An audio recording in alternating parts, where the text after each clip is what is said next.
O modelo entidade-relacionamento estendido, em inglês Enhanced Entity Relationship Model, é um modelo aprimorado que incorpora conceitos da modelagem semântica de dados, apresentando requisitos mais complexos de maneira mais precisa, como herança, restrições complexas, supertipos e subtipos, generalização e especialização.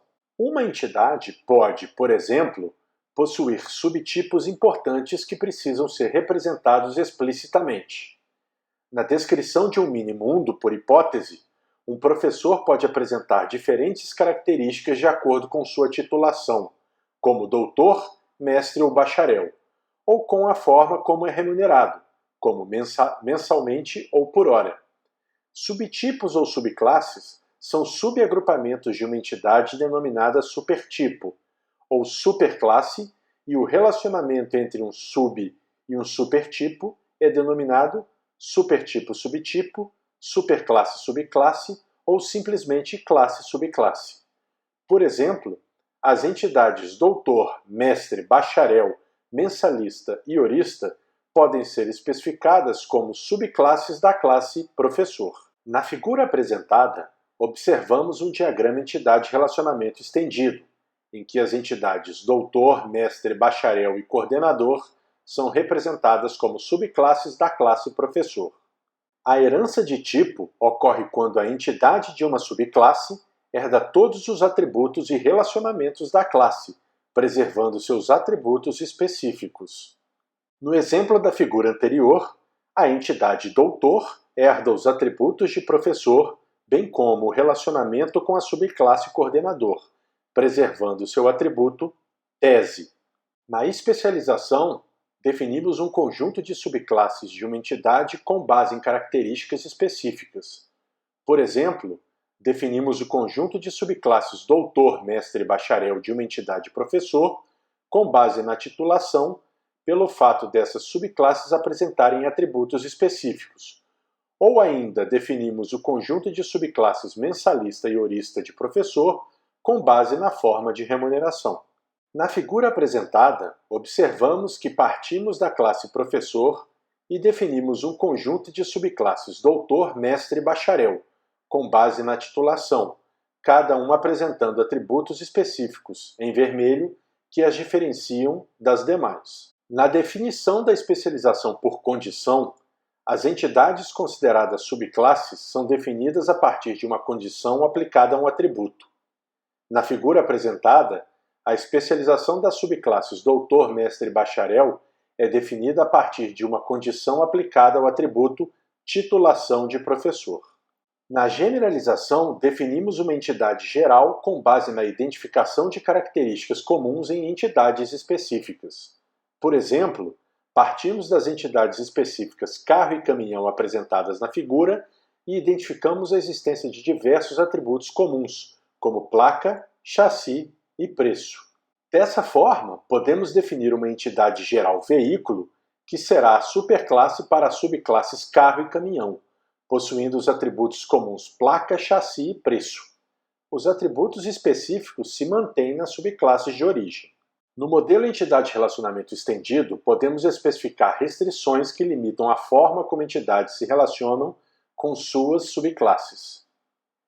Na restrição de disjunção, por exemplo, uma entidade pode ser membro de, no máximo, uma de suas subclasses. Podemos implementá-la definindo uma especialização por condição, em um atributo de valor único. Sua representação no diagrama entidade-relacionamento estendido é um círculo com a letra D no meio. Na figura apresentada, uma entidade professor só pode ser membro de uma de suas subclasses, mensalista ou horista. Na restrição de sobreposição, uma entidade pode ser membro de mais de uma de suas subclasses. Sua representação no diagrama entidade-relacionamento estendido é um círculo com a letra O no meio. Na figura apresentada, uma entidade professor pode ser membro ao mesmo tempo das subclasses doutor e mestre. A restrição de totalidade determina a participação de uma entidade em suas subclasses, podendo ser total, quando toda entidade precisar obrigatoriamente ser membro de pelo menos uma subclasse, ou parcial, permitindo que uma entidade não seja membro de nenhuma de suas subclasses. A representação das restrições de totalidade no diagrama entidade-relacionamento estendido é de uma linha simples para a parcialidade e uma linha dupla para a totalidade. Na figura apresentada, uma entidade professor obrigatoriamente deve ser membro de uma e somente uma de suas subclasses, mensalista ou horista. O modelo entidade-relacionamento estendido traz consigo uma maior riqueza semântica, mas também uma maior complexidade de interpretação, com subclasses podendo ser classes de outras subclasses, formando desde uma estrutura hierárquica simples, onde uma subclasse pertence apenas a uma classe, até uma estrutura reticulada complexa, onde subclasses podem pertencer a classes diferentes, herdando atributos e relacionamentos dessas várias classes distintas. A decisão sobre qual abordagem de refinamento conceitual adotar, se a de cima para baixo, top-down, da especialização, ou a de baixo para cima, bottom-up, da generalização, é uma questão de preferência, já que estruturalmente o resultado de ambas as abordagens geralmente é o mesmo. A união é um tipo de construção em que uma subclasse representa uma coleção de entidades, formando um subconjunto da união de entidades distintas. Por exemplo, podemos considerar uma entidade proprietário como uma união das entidades banco, empresa e pessoa.